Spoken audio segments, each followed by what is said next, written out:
चलो बच्चों, 51 डेज में आपका स्वागत है। 51 डेज बचे हुए हैं और हम लोग रोज एक टॉपिक लेते हैं, उस पर डिस्कस करते हैं 7 PM एवरीडे। और ये टॉपिक अब थोड़ा और इंटरेस्टिंग होता जा रहा है, जैसा मेरा प्रिडिक्शन था कि इससे बेनिफिट होगा बच्चों को। और उस बेनिफिट होने का मेरे को कुछ प्रूफ भी मिल रहे हैं। कुछ बच्चे मैसेज कर रहे हैं, चैट में भी लिख रहे हैं, वहाँ पे रिमार्क के रूप में, और कुछ मुझे पर्सनली बोल रहे हैं डिफरेंट डिफरेंट मीडियम से। तो आज का जो टॉपिक है बच्चों, वो है 51 डेज में अगर आपके जीरो प्रिपरेशन है अभी तक टिल नाउ, तो अब क्या करें।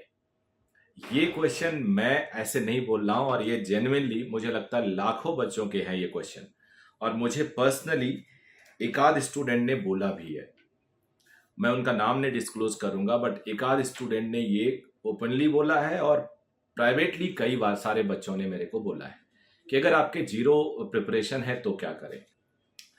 देखो क्या है कि अगर आपने ये एज्यूम कर लिया कि आपका अभी प्रिपरेशन जीरो है, आपने कंक्लूड कर लिया, और अब आप सोचते हो कि अब आपको क्या करना है, तो मैं सही मामले में बताऊं तो आपकी रैंक इतना एज्यूम करते ही 6-7 लाख से ऊपर हो गई। तो आप अगर 16 लाख बच्चे 18 लाख बच्चे दे रहे हैं एग्जाम, तो आपके 6-7 लाख से ऊपर हो गए, यानी 7 लाख बच्चों से आप ऊपर पहुंच गए, जैसे आपने एक्सेप्ट किया कि आपको जीरो आता है। और ये मेरे हिसाब से, मेरा इतना एक्सपीरियंस जो है कहता है, वो कहता है इट्स आइडियल सिचुएशन। और आपके अंदर ऊपर बढ़ने के बहुत सारे पोटेंशियल है, क्योंकि आपने एज्यूम कर लिया, और आपने एज्यूम नहीं किया, आपने रियलाइज कर लिया कि अभी आपकी तैयारी नहीं है। This is really very good situation. मैं ऐसे सिचुएशन, ऐसे बच्चों का बहुत वेलकम करता हूं और उनके लिए मैं काम करता हूं। तो बेटा, आपके लिए अब मेरा जो संदेश है वो देखिए। आप मान के चलो, अपने पॉजिटिव पोटेंशियल को जगाओ। ऐसा बिल्कुल नहीं हो सकता कि आपका जीरो प्रिपरेशन हो। ऐसा बिल्कुल नहीं हो सकता कि आपको ये नहीं पता कि न्यूटन के 3 नियम्स होते हैं, 3 रूल्स होते हैं। आपको ये भी नहीं पता, ऐसा बिल्कुल नहीं हो सकता कि आपको ये ना पता हो कि कूलम्स लॉ में KQ1Q2/R² फॉर्मूला होता है फोर्स का। आपको बहुत कुछ पता है। आपको ऐसा लग रहा है आपको जीरो पता है, लेकिन आपको बहुत कुछ पता है। अब आप छोटे छोटे टारगेट्स बना के रखिए। छोटे टारगेट्स क्या होते हैं कि अब आप एक कोई टेस्ट लिखिए, जो भी आप टेस्ट सीरीज दे रहे हो, नेचुरली टेस्ट सीरीज जरूर देना है, नहीं तो आपकी प्रिपरेशन ठीक नहीं मानी जाएगी। जो भी आप टेस्ट सीरीज दे रहे हैं, उसकी प्रिपरेशन करते टाइम आप अपने टारगेट को बहुत छोटा सेट करिए। जैसे कि अभी आपने सपोज 140 150 से ऊपर कभी स्कोर ही नहीं किया है, तो आपका टारगेट होना चाहिए सीधा सीधा 200 मार्क्स। अब 200 मार्क्स टारगेट के लिए आपको कितने क्वेश्चन चाहिए? आपको 50 क्वेश्चन सही करने हैं आउट ऑफ 200 क्वेश्चन। 50 क्वेश्चन सही करने के लिए आप उसको 50 को बांट लो। सपोज करो, आइडियली तो आपके 25 क्वेश्चन होते हैं बायोलॉजी के, और 13 और 12 फिजिक्स केमिस्ट्री में, जो भी आप कर सकते हो, 13 या 12 या 12 13। यानी आपको सिर्फ 45-50 में से 10 से 15 क्वेश्चन के बीच में करने हैं। और ऐसे क्वेश्चंस होते हैं जो सीधे सीधे आप देखोगे पेपर तो आपसे हो जाएंगे। कई बार आप 9वीं 10वीं क्लास में होते हो तो भी नीट के कुछ क्वेश्चंस होने लगते हैं, IIT के कुछ क्वेश्चंस होने लगते हैं, क्योंकि होते ही वो इतने बेसिक हैं। कई बार सिंपल आर्किमिडीज प्रिंसिपल की डेफिनेशन पूछ लिया जाएगा, कई बार आपसे ग्रेविटेशन लॉ के बारे में पूछ लिया जाएगा, कई बार कंजर्वेटिव नॉन कंजर्वेटिव फोर्सेस के बारे में पूछ लिया जाएगा, कई बार सीधे डायमेंशनल एनालिसिस से बेस्ड क्वेश्चन पूछ लिया जाएगा, कई बार एरर के सिंपल क्वेश्चन पूछ लिया जाएगा जो फॉर्मूला बेस्ड होंगे। तो आपको 200 नंबर लाने से कोई तोड़ ही नहीं सकता। तो मेरा मानना है 2 टेस्ट में अपना टारगेट आप 200 रखिए और अचीव करिए। अगर आपने 200 अचीव कर लिया, इससे पहले आपने कभी 140 से ऊपर किया ही नहीं, क्योंकि पूरा पेपर आप सॉल्व करने जाते हैं। इस बार आप सिर्फ 200 क्वेश्चन लाएंगे, 200 नंबर लाने हैं आपको।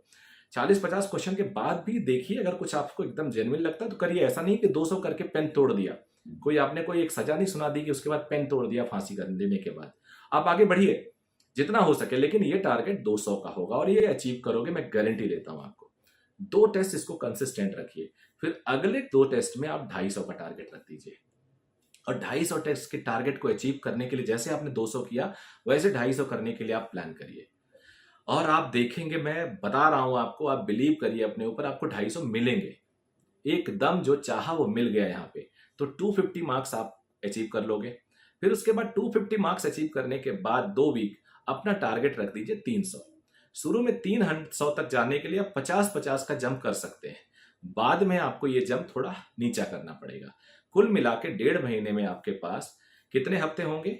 कम से कम 6 हफ्ते, 7 हफ्ते की तरह एवरेज आ जाएगा, 6 हफ्ते मान लीजिए। 6 हफ्ते में आप जो टेस्ट देंगे, हर टेस्ट 2-2 3-3 दिन पे देंगे। कुल मिला के जो मेरा अपना टेस्ट सीरीज में हम 23 टेस्ट दे रहे हैं। आप फिर भी अगर 15 टेस्ट भी लिखते हो तो भी आप अपने टारगेट को 4-4.5 तक पहुंचा सकते हो। जिस बच्चे का जीरो अभी प्रिपरेशन है और वो एंड करता नीट प्रिपरेशन में 150 नंबर या फिर इवन 130-120, उस बच्चे के मिनिमम अगर 400 नंबर नीट में आ जाते हैं तो उसको कितना कॉन्फिडेंस मिलेगा। पहली बात तो बच्चा पहले से ही हार चुका है, उसको पता उसका सिलेक्शन नहीं होगा। अब वो 400 लेके आएगा। 400 लेके आने का मतलब आप एक तरह से टॉप 1 लाख में आ गए।